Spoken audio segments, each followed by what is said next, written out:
Mhm. Yeah. It's my pleasure to introduce the Reverend Professor John Barton. John is an Old Testament scholar, Emeritus Oriel and Lang Professor of the Interpretation of Holy Scripture, and Senior Research Fellow at Campion Hall, Oxford University. He's the author of History of the Bible, the Book and Its Faiths, and the Bible, the Basics, as well as numerous scholarly articles and book chapters. He's also a Church of England priest with permission to officiate in the Diocese of Oxford. John, it's really lovely to be here to chat with you today. Thank you so much for agreeing to do this interview. Thank you. Well, I look forward to it. So I'll start by getting right to it. Mhm. Why should Christians care about the Hebrew scriptures, those writings that we call the Old Testament? And while we're on that subject, should we be calling them the Old Testament, or should we refer to them as the Hebrew Bible? Mm. Well, of course, the title of the Old Testament was normal and used by everybody, Christians and Jews, for many years and centuries. But in more recent times, there's been a feeling that the term Old Testament could be understood as a bit derogatory. This is the Old Testament, and we now have a better new one. And that is said in the New Testament, in the Epistle to the Hebrews, for example, which actually does suggest that the old scriptures have been overtaken and surpassed by the new things that have happened in Jesus Christ. So that the term Old Testament can express what nowadays is called supersessionism, the idea that Christianity has, as it were, taken over from Judaism, for which there is now no place. And to avoid that offensive implication, a lot of people, certainly in the academic world, have gone over to using the phrase the Hebrew scriptures instead, or the Hebrew Bible. The majority of Jews don't use the term. They talk about what we Christians call the Old Testament as the Bible, because for them that's the Bible, and the New Testament isn't part of the Bible. But the phrase Hebrew scriptures has established itself as a good working title, which nobody is going to argue with very much. It's not totally accurate because there are parts of the Hebrew scriptures that are in Aramaic, in fact, another language related to Hebrew, but it does well enough. And I think the reason why we care about it is that, first of all, it was the Bible that Jesus and his disciples knew. And when Paul in his letter says, in the scriptures it says such and such, that by the scriptures he means what we call the Old Testament, the Hebrew Bible.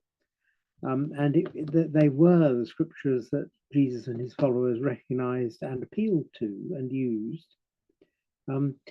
I think we need to care about them in two ways. One, as a historical background to the developments that are recorded in the New Testament through Jesus and the disciples. They're the basis on which they understood what God was like and what God had done in the past, and then brought the new things that happened in Christ in relation to those older things. Also, Christians have found a lot of the Old Testament very inspiring and edifying, and as providing insights into a lot of Christian and Jewish doctrines or ideas, which you can't get easily out of the New Testament. All the current enthusiasm and interest in ecological matters can find material to back it up in the Old Testament. Very little in the New Testament is about that kind of thing. There is a certain amount, but that's not typical. So there are some reasons, I think, why we should continue to be interested in these ancient scriptures. Thank you. That makes a great deal of sense, and I think really draws out why we can't ignore the Old Testament in our preaching. Mm. And when we do explore Old Testament passages in our preaching, is it more important to consider them on their own merits, as we might do with some of those more ecologically friendly texts you just mentioned, and of course in their original Jewish context, or to look at them primarily through the lens of Jesus's life, death, resurrection, and teaching? Is that is quite difficult to decide because people often say if we talk about a passage of the Old Testament in a sermon, and indeed when we read passages from it in our worship, what have these old Jewish texts got to do with us? Why should we be particularly interested in them? And then one tends to say, well, the answer to that is read them as Jesus and the early disciples read them, as perhaps pointing forward to the coming of the Messiah, for example, and seeing those prophecies fulfilled in Jesus. But when we try and do that, we find there's actually not very much in the Old Testament of that kind at all. Much of it is about the history and the way of life of ancient Israelites. And if you look at it just historically, it's quite difficult to preach about that, because why should we be more concerned with pre-Christian Israelites than we are with any other race of people on the face of the earth? And I suppose, therefore, we tend to try to look at them primarily through the lens, as you put it, of Jesus's life, death, resurrection, and teaching, and to see that as the sort of way in which we focus on these ancient texts. Some people might say, well, the historical study of them in their own context is very important. We've got to know the background of the New Testament, but you wouldn't start there. If you were just becoming a Christian and you wanted to read scripture, you would not start by saying, well, I need to know a lot about what went on in the 9th century BC in Israel. You want to know what Jesus did and taught. And that's quite right, I think, for Christians. But if you do that in a vacuum and you never mention the scriptures that Jesus inherited and referred to, then you're talking almost as though the Jesus movement and the Christ event, as theologians sometimes call it, is in a kind of vacuum where we don't have any context for it. And for that reason, it's important that we consider the Old Testament texts both on their own merits and in the place they had in understanding Jesus. Thank you. I like a good both and sort of answer. Well, why not? We don't have to only do one kind of thing with the text we read in church. So when we are exploring those Old Testament texts, how can making use of them in our preaching help us and our congregations develop a deeper understanding of our own faith? Now, you've talked a bit about understanding how Jesus and his first disciples would have understood them. Those were their scriptures. For us, as you said, starting with the New Testament and then looking back to the Old Testament, how can it help us develop a deeper understanding of our own faith? Yes, you can see sometimes theological and religious themes about how life should be lived, for example, in the Old Testament, which still apply to us. I mean, people think, when they think about Old Testament ethics or morality, they tend immediately to say, oh, it's all about an eye for an eye and a tooth for a tooth. That's been done away with through Jesus, and we don't have to attend to it.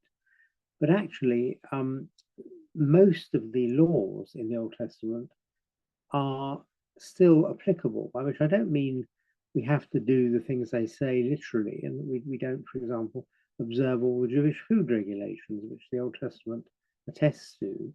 But we do find that the Old Testament contains complete codes for how you should live, law codes in that sense, prescriptions for how life should be lived. And New Testament teaching on how we should live is much more piecemeal, concentrates on a certain number of issues. But for a lot of how we should order our social life, live in society, there's much more in the Old Testament if you look at it practically and constructively, and don't concentrate just on the parts that Christians and indeed modern Jews often find rather offensive, and which have to be reinterpreted if they're to help us. In Judaism, for example, there are all those laws that talk about killing people for various crimes, and that's something that certainly in Europe, judicial execution is now on the whole not approved of, though it is, of course, in many other countries. But if you look at how in the time of the New Testament, a bit after, those sorts of laws were actually understood to be applied. What happens is that rabbinic teachers, rabbis, developed such very intricate rules as to when a particular crime could count as having been committed, that it was almost impossible ever to punish in that sort of way. So that they rather kindly interpret the law so that it stands, it's not done away with, but there are no practical circumstances under which you'd ever actually get to do it.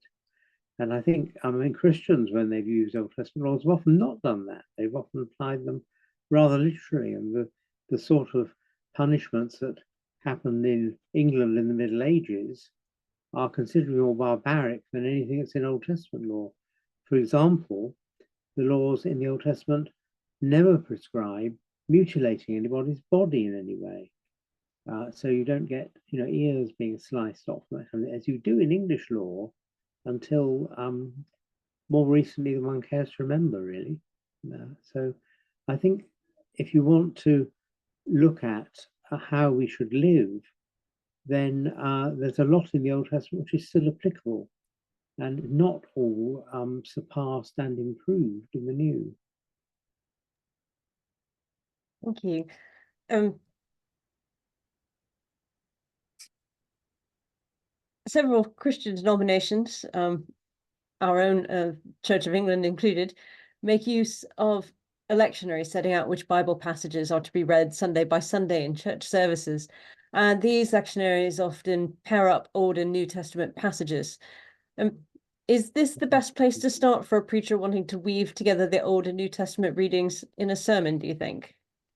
Well, it's interesting that one thing which has occurred more in modern lectionaries than in some older ones is this pairing, so that you have a passage in the Old Testament which, if you can retain it in your head until we get round to the Gospel, you'll find that the Gospel often is on a similar theme in modern Anglican and the Roman Catholic lectionary, on which most of these modern ones actually depend in some form. The drawback with that way of doing it is that you are using the Old Testament readings entirely instrumentally, as it were, to say, well, here's a theme, and come back a bit later in the service and you'll hear the Christian version of that theme. So it can itself be rather supersessionist in character, especially when the relationship of the Old Testament lesson and the Gospel is one of contrast. So we have there was in the predecessor of our present lectionary, there was one which had all the laws about blasphemy in the first lesson, and how it was quite right then to execute people who blasphemed. And then you said, this is the word of the Lord, and people said, well, I'm not sure it is. But then you got to the Gospel, which then talked about not punishing people in that kind of way, and the two things were matched up by contrast. More often in the lectionary, you find that the New Testament reading, especially the Gospel, matches in the sense that it appears to show the fulfillment of some prophecy or prediction in the first Old Testament reading, or some way in which Jesus or the early church developed themes that were in those readings. An interesting thing has happened in the Church of England lectionary. For most of the year, the lectionary it was drawing on, which is the Roman Catholic one, did that kind of pairing all the way through of the Old Testament and the Gospel. But a number of Anglicans in the General Synod, when this was discussed, said, we're never treating the Old Testament in its own right. We're only seeing it as subservient. And so what was developed for parts of the year when there were no festivals, the summer period, was an alternative set of Old Testament lessons, readings, which took the Old Testament, some Old Testament books through in order without regard to the Gospel. And I think that made an important point, that we don't read it only as something that the Gospel fulfills, though very often we do. And certainly in the main seasons like Christmas and Easter, that's the way the relationship works. I think when you have, as Anglicans do normally, three readings, including a reading from the epistles, the letters in the New Testament, which are not chosen to match the other two readings at all, but simply work through on a cycle of their own, then to try and relate all three readings together is, well, just working that out can take the whole of the sermon before you've actually said anything very much.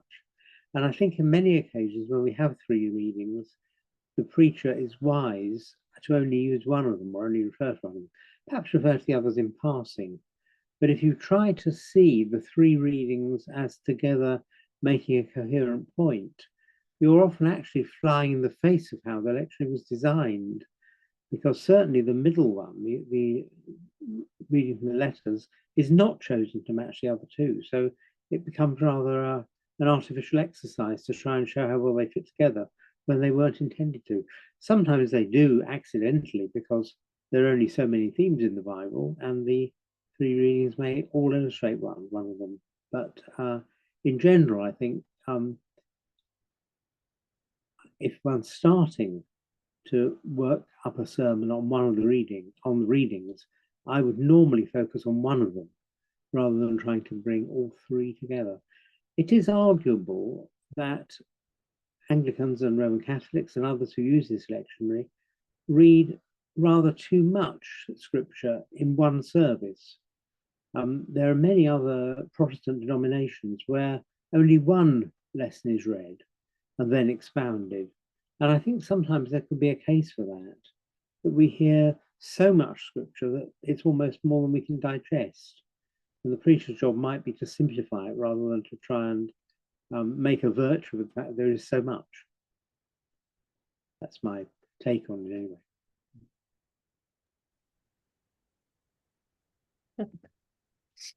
Thank you for that. And yeah, it's interesting. In my experience, we do tend to go with the related rather than the continuous Old Testament readings most of the time. So there does seem to be that desire to work with the theme rather than an individual text in a lot of preaching. I think that's right. And certainly when this alternative cycle of Old Testament readings was devised, it was because some people in the church wanted to say, well, that some of these readings have their own integrity and they're not just to be subordinated to what's in the gospel. I mean, that reflects big theological divisions in the church, actually, over how far the Old Testament is a freestanding work in its own right, which we have to believe, and how far it's really there to help us understand the new. And that's a divide that operates in different Christian denominations differently. But we can't go into that now, but it seems to me that's a thing to bear in mind, that some people are uneasy with linking all the lessons together and say this is imposing themes on passages which we ought to read in their own right, just as they are. The lectionary that preceded the one we now use in the Alternative Service Book, 1980, was so designed that you had a theme and then chose readings to illustrate it. And after a few years, it became quickly apparent that the themes had worn rather threadbare over time. You know, one of them might be Jesus the servant, and you develop that theme every year and made the readings fit it, rather than saying, let's read the Bible on its own terms and let the themes emerge from what we read, which I think is a healthier way of doing things. Yes. Following that discussion, this next question feels a little bit dangerous, actually. But are there any key passages in the Old Testament that you think are particularly important for Christians for making sense of what we find in the New Testament? Oh, yes. Yes, I mean, if I was perhaps coming at it from a slightly different angle, if I was asked, someone as a Christian wants to start reading the Bible, which they've not done much before, where should they start? Well, a Christian should start by reading the New Testament, I think. I think there's a lot to be said for starting with the earliest works in the New Testament, which would mean a couple of St. Paul's letters, First Thessalonians and Galatians, which are older than the Gospels. And then to read one or other of the Gospels, which, though written later than Paul, of course, rest on memories of Jesus that are earlier than Paul, and which Paul himself, some of which Paul himself knew about. And only after he'd done that a bit would I then go back and start reading Old Testament passages. And I would start with texts that Christians have always related to, such as the Psalms.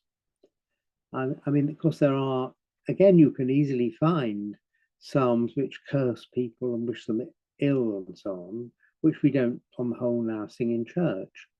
But you can find a lot of Psalms that express a kind of spirituality which Christians have always found convincing and authentic. And that's why there used certainly to be, and there still are in, for example, in Lutheran churches, copies of the New Testament bound up with the Psalms rather than whole Bibles, because the Psalms were felt to illuminate and be illuminated by the New Testament message in a rather special way. And I think that's right. I think it's true. But there are other passages, of course, that Jesus or the gospel writers seem to home in on. One is the famous passage about the suffering servant in Isaiah 52 and 53, which is read in most churches on Good Friday, and which Christians have always found had an uncanny resemblance to Jesus as portrayed in the Gospels. Of course, it could be that the portrayal of Jesus in the Gospels has been influenced by that passage, but nevertheless, there seems to be a sort of correspondence which Christians in the early church thought of in terms of prediction, that Isaiah had actually foreseen what Jesus would be like. And there are still plenty of Christians who believe that. But even if you don't, the match between that passage and the life of Jesus is remarkably close. So that's the sort of passage one might turn to. But then there are parts of the Pentateuch, the books of Moses, Genesis to Deuteronomy, that are illuminating. The book of Deuteronomy has a lot in it, for example, about worshipping only the one God. And so it's one of the foundation stones of Christian and Jewish monotheism, belief that there is only one God who is to be worshipped. And that's, you find, especially in some of Deuteronomy. You also find it in a section of the book of Isaiah, running from chapters 40 to 55, which is often referred to as second Isaiah because it seems to come from later than the first 39 chapters. It seems to come from the period when many Jews were in exile in Babylonia and what we now think of as Iraq. And in that period, there was some kind of breakthrough to believing not just that Jews should only worship one God, but that there was only one God anyway. And therefore, in worshipping just the one God, they were not just obeying a rather arbitrary law that says you have me as your God, no one else, but recognizing something that was true for the whole human race, that there is only one God, and any true religion has to recognize that. So that's very important for Christian, but also for Jewish monotheism.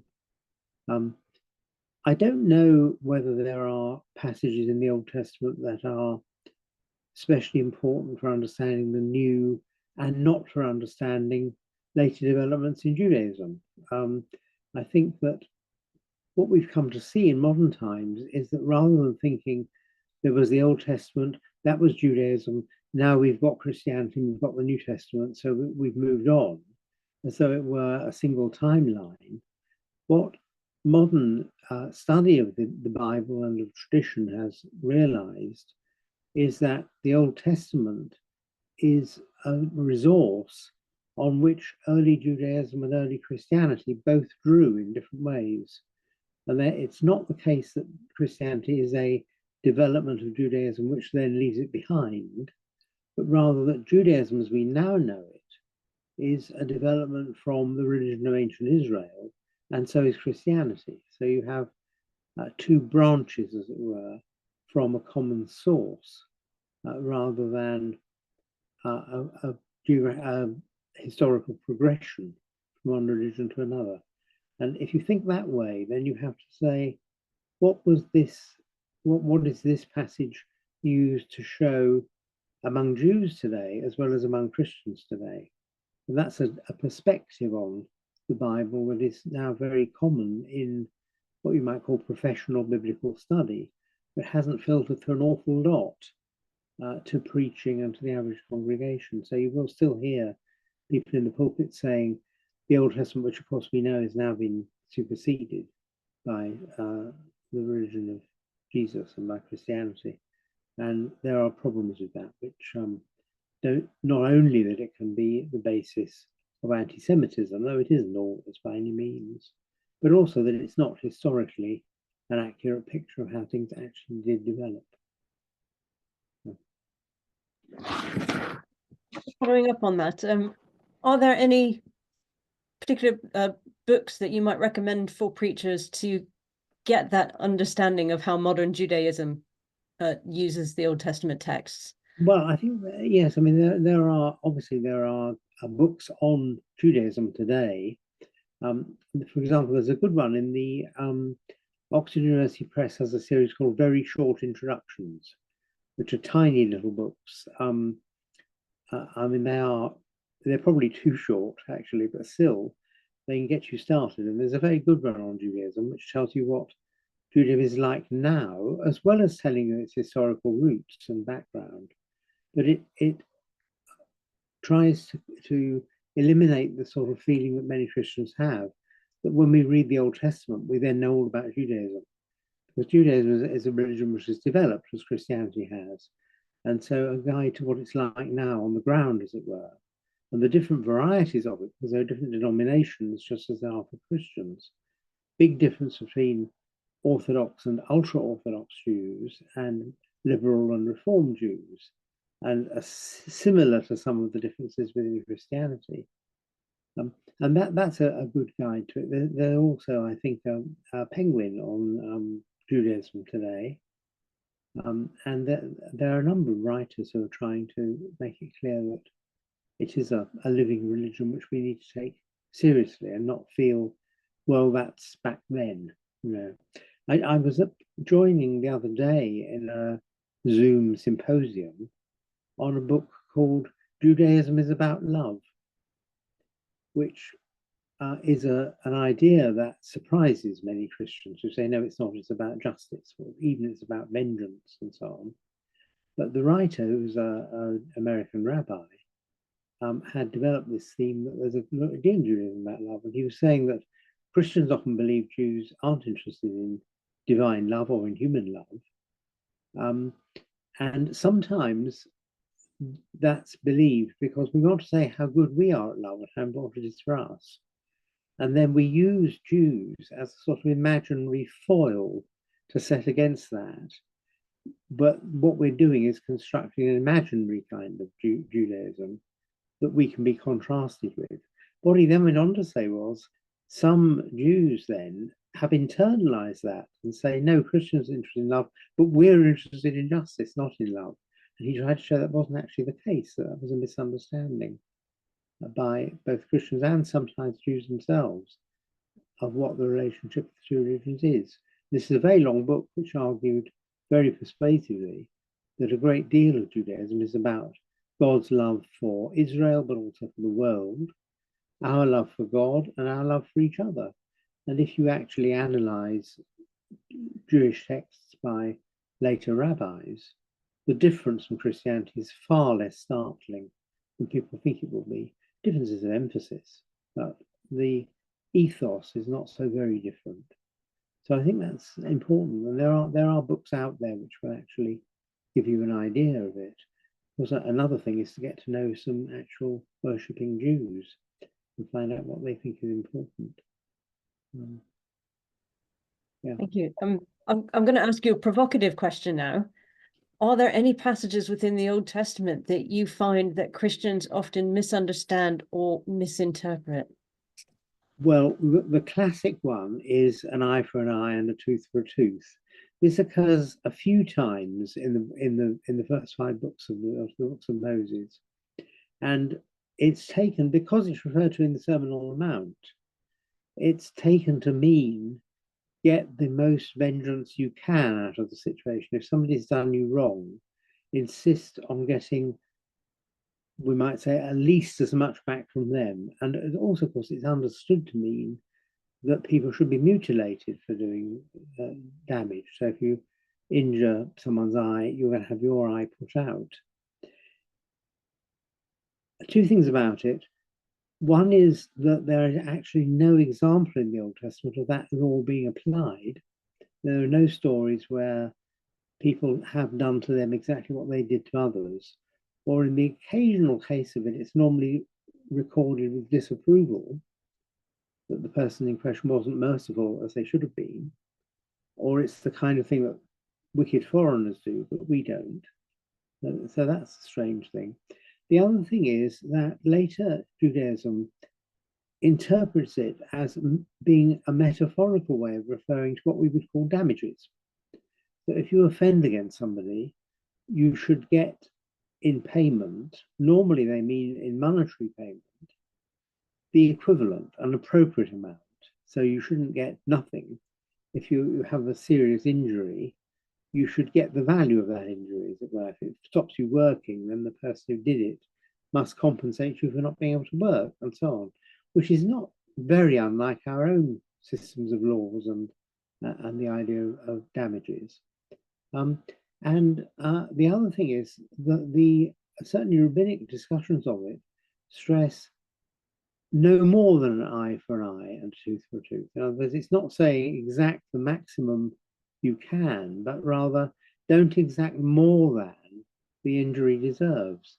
Now, because it's formulated in the way it is, I think there must have been a period when it did refer to actually mutilating somebody in return for what they'd done to you.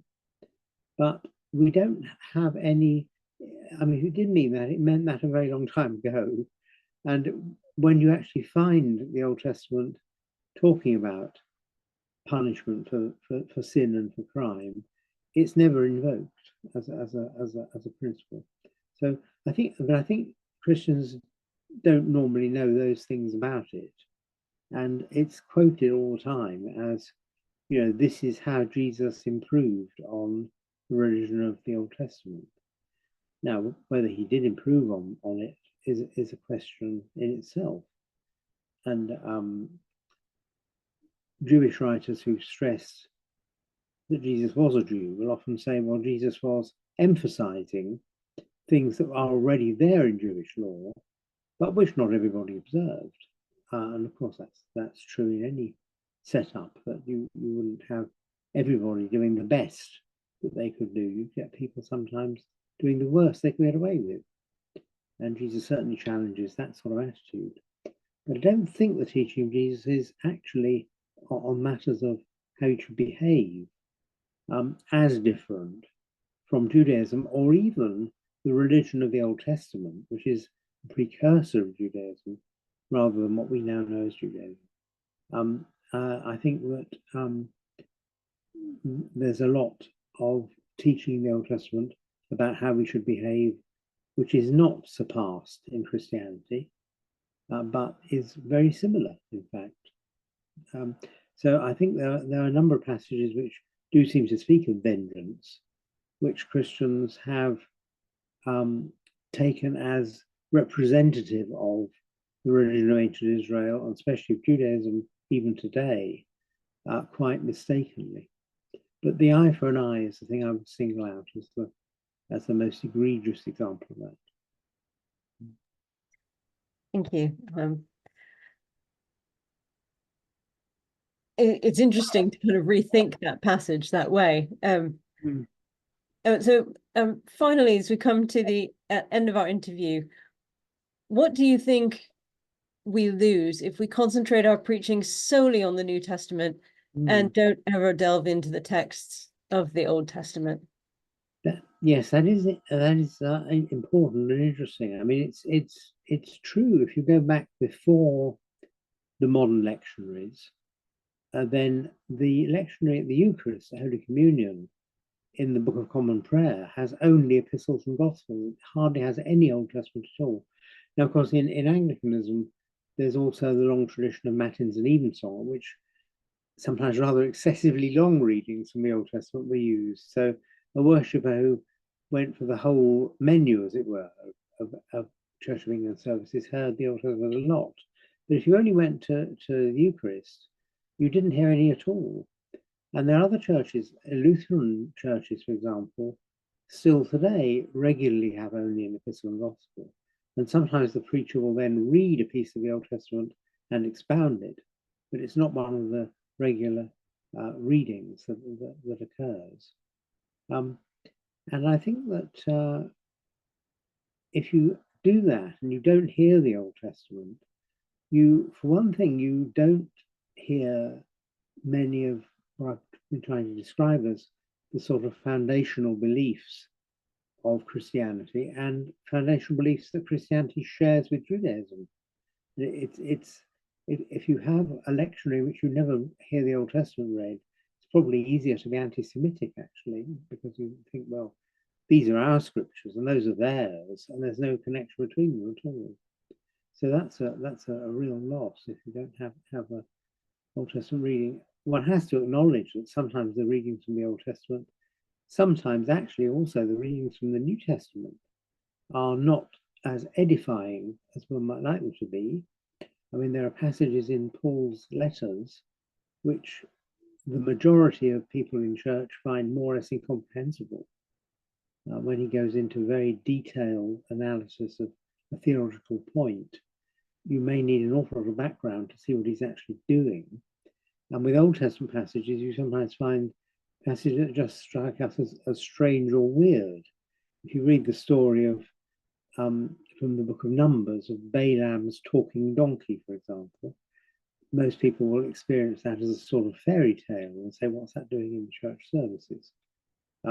So often the Old Testament passages may strike one as strange, but you have to take the thing on a sort of year by year basis rather than week by week one, and say, if you're exposed to all this material, some of it will sink in and some of it will start to make patterns in the mind. If you never hear it at all or never read it, you are cutting yourself off from a lot of material that was very inspiring and informative to the first disciples and can also be to us. Well, thank you very much, John. Thank you for taking part in this interview and sharing some of your wisdom and insight with us today. Thank you very much. It's been great to have you with us. Okay, thanks.